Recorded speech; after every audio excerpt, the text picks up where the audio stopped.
Rusia menyatakan solidaritasnya kepada Venezuela dalam menghadapi ancaman neokolonial dan agresi bersenjata eksternal. Pernyataan tersebut disampaikan Kementerian Luar Negeri Rusia beberapa hari setelah Amerika Serikat menculik Presiden Venezuela Nicolas Maduro. Dalam keterangan resminya pada Selasa, Rusia menyambut baik penunjukan Delcy Rodriguez sebagai Presiden sementara Venezuela. Moskow menggambarkan langkah tersebut sebagai tekad kuat Caracas untuk menjamin persatuan dan mengurangi risiko krisis konstitusional. Rusia juga menegaskan kembali solidaritas yang tak tergoyahkan dengan rakyat dan pemerintah Venezuela. Oleh karena itu, Moskow siap memberikan semua dukungan yang diperlukan kepada negara Amerika Latin tersebut. Sebelumnya, Rusia dan sejumlah negara lain termasuk China menyerukan Amerika Serikat untuk membebaskan Maduro. Duta Besar Rusia untuk PBB, Vasily Nebenzia, menggambarkan tindakan Washington di Venezuela sebagai perampokan internasional.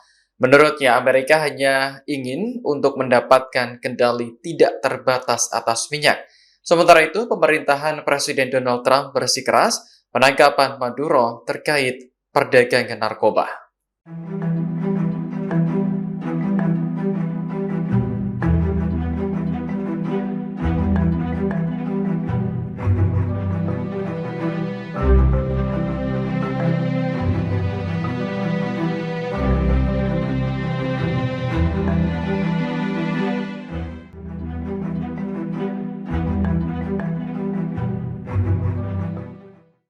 Presiden Amerika Serikat Donald Trump mempertimbangkan opsi militer untuk mencaplok Greenland yang saat ini berada di bawah kendali Denmark. Langkah tersebut mengundang reaksi keras dari Inggris dan Uni Eropa. Dikutip dari RT pada Rabu 7 Januari, Perdana Menteri Inggris Keir Starmer mengecam niat sekutunya untuk mengakuisisi Greenland. Menurutnya, wilayah tersebut harus tetap berada di bawah kerajaan Denmark. Starmer pun mendukung sikap Perdana Menteri Denmark, Mette Frederiksen, untuk mempertahankan Greenland. Sementara itu, para pemimpin Eropa telah mengeluarkan pernyataan bersama yang membela Greenland sebagai bagian dari Denmark. Mereka meminta Amerika Serikat untuk menjunjung tinggi integritas teritorial negara NATO tersebut. Namun dokumen tersebut tidak sampai mengutuk ambisi Amerika Serikat untuk mengakuisisi Greenland, melainkan menggambarkannya sebagai mitra penting dalam mempertahankan keamanan di Arktik. Sebenarnya ambisi Trump untuk menguasai Greenland sudah disampaikan berulang kali. Namun kali ini menjadi sorotan karena terjadi di tengah gejolak Amerika Serikat dan Venezuela. Pemerintahan Trump baru saja menculik Presiden Venezuela Nicolas Maduro atas tuduhan perdagangan narkoba.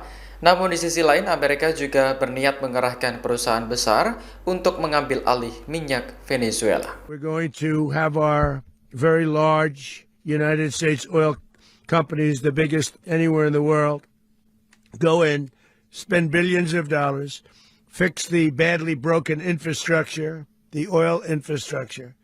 Dewan Keamanan PBB menggelar rapat darurat tentang Venezuela pada Senin 5 Januari setelah Amerika Serikat menculik Presiden Nicolas Maduro. Selama rapat berlangsung, Amerika Serikat mendapat kecaman dari sejumlah pihak, termasuk Rusia. Duta Besar Rusia untuk PBB, Vasily Nebenzia, menggambarkan tindakan Washington di Venezuela sebagai pelanggaran hukum sekaligus perampokan internasional. Pasalnya, Amerika Serikat secara terang-terangan ingin menguasai sumber daya alam negara tetangga, yakni minyak. Nebenzia pun menyerukan Amerika Serikat untuk segera membebaskan Presiden Maduro beserta istrinya Cilia Flores. Sebelumnya, Presiden Donald Trump mengungkap alasan menangkap Maduro yakni karena tuduhan perdagangan narkoba. Namun isu yang berkembang justru adalah penguasaan sumber daya minyak. Apalagi Trump berencana mengerahkan perusahaan besar Amerika untuk mengelola minyak negara tetangganya tersebut. Menurutnya, hasil penjualan minyak juga akan mensejahterakan rakyat Venezuela sendiri.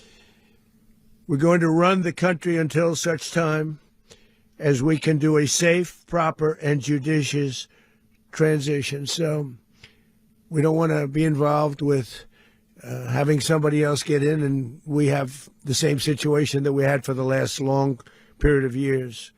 So we are going to run the country until such time as we can do a safe, proper, and judicious transition. and it has to be judicious because that's what we're all about.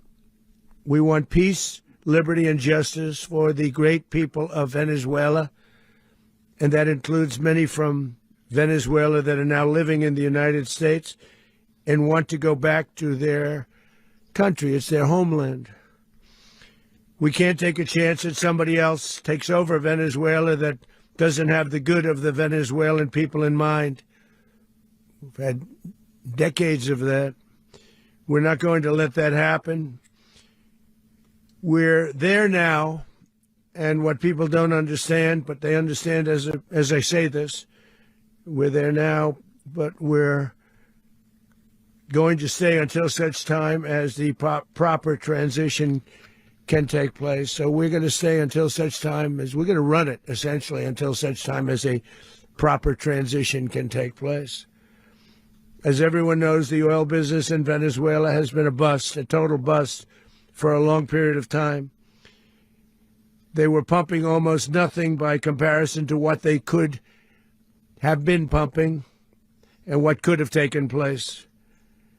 We're going to have our very large United States oil companies, the biggest anywhere in the world, go in, spend billions of dollars, fix the badly broken infrastructure, the oil infrastructure, and start making money for the country. And we are ready to stage a second and much larger attack if we need to do so. So we were prepared to do a second wave if we needed to do so. We actually assumed that a second wave would be necessary, but now it's probably not. The first wave, if you'd like to call it that, the first attack was so successful, we probably don't have to do a second, but we're prepared to do a second wave, a much bigger wave, actually.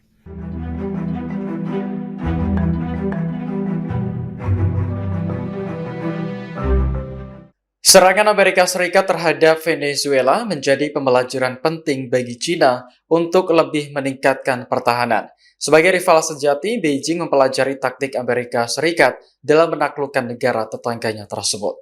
Sejumlah analis militer China menyebut sistem pertahanan udara Venezuela penuh kekurangan dan lambat merespons. Dikutip dari South China Morning Post pada Rabu, Venezuela memiliki sistem pertahanan udara buatan Rusia seperti S-300VM dan Buk M2 serta radar JY-27A produksi China. Akan tetapi, sistem tersebut dilumpuhkan oleh pasukan Amerika Serikat melalui serangan siber dan elektronik canggih. Hal ini membuat pasukan elit Delta Force Amerika Serikat berhasil menculik Maduro dan istrinya, Celia Flores, dari kediaman mereka di Caracas pada Sabtu 3 Januari. Menurut data yang diklaim pemerintah Amerika Serikat, lebih dari 150 pesawat tempur, pengebom, dan pengintai dikerahkan ke wilayah udara Venezuela. Pesawat-pesawat ini menciptakan jalur aman bagi helikopter, serta menyerang radar dan baterai rudal secara sistematis. Analis militer Cina Fu Hianshao menduga radar pertahanan udara Venezuela sengaja dimatikan karena terganggu.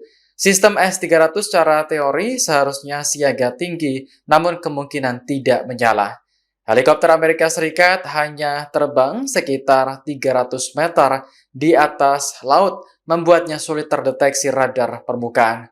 Venezuela juga menggunakan radar JY-27A buatan Cina yang diklaim tahan gangguan dan portable. Meski begitu, Fu mengatakan bahwa radar ini tidak terhubung langsung ke sistem penembak rudal dan mungkin kesulitan mendeteksi target di medan kompleks seperti Caracas. Menurutnya, meskipun operasi Amerika kali ini tidak menampilkan taktik baru, tetap ada pelajaran penting bagi Beijing. Hal senada juga disampaikan Li Wei, pakar anti-terorisme di Institut Hubungan Internasional Kontemporer Cina. Ia menyebut meskipun keamanan dalam negeri Cina tergolong ketat, kewaspadaan tetap harus ditingkatkan.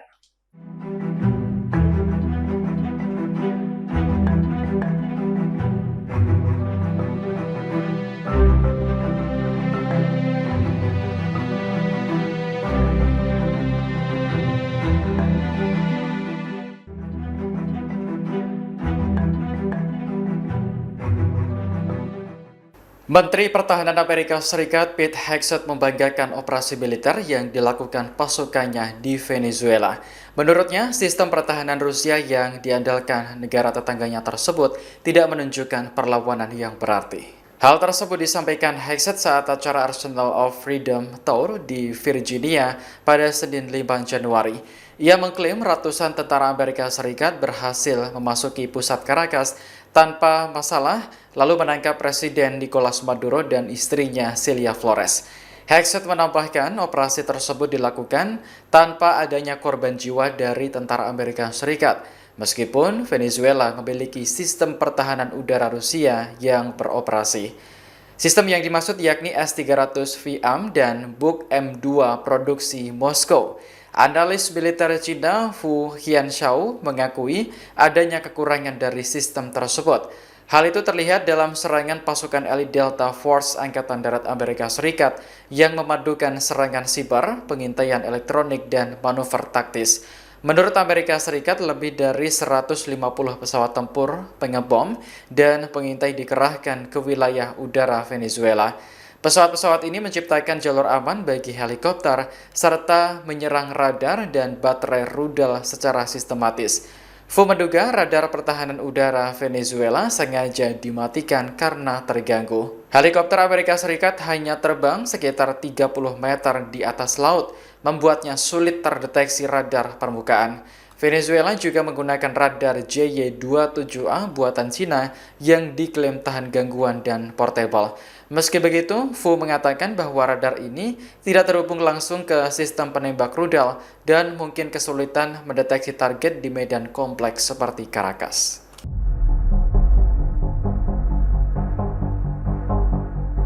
Sejumlah analis militer Cina menyebut sistem pertahanan Venezuela penuh kekurangan dan lambat merespons ketika mendapat serangan dari Amerika Serikat. Selama ini, Venezuela mengandalkan sistem pertahanan udara buatan Rusia seperti S-300 VM dan Buk M2 serta radar JY-27A produksi Cina. Analis militer Cina Fu Hianshao mengakui adanya kekurangan dari sistem tersebut.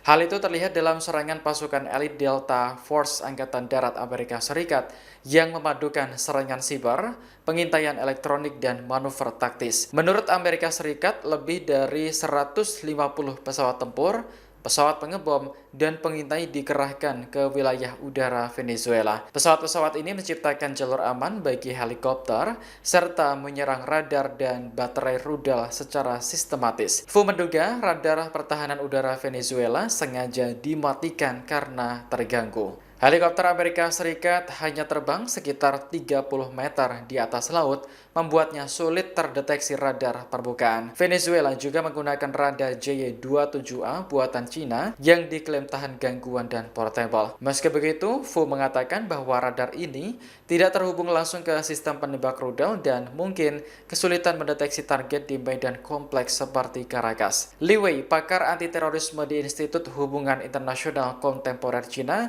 juga menyoroti lemahnya respons balik Venezuela. Ia menyebut perpecahan internal dan kegagalan intelijen sebagai penyebab utama. Download Tribun X sekarang, menghadirkan lokal menjadi Indonesia.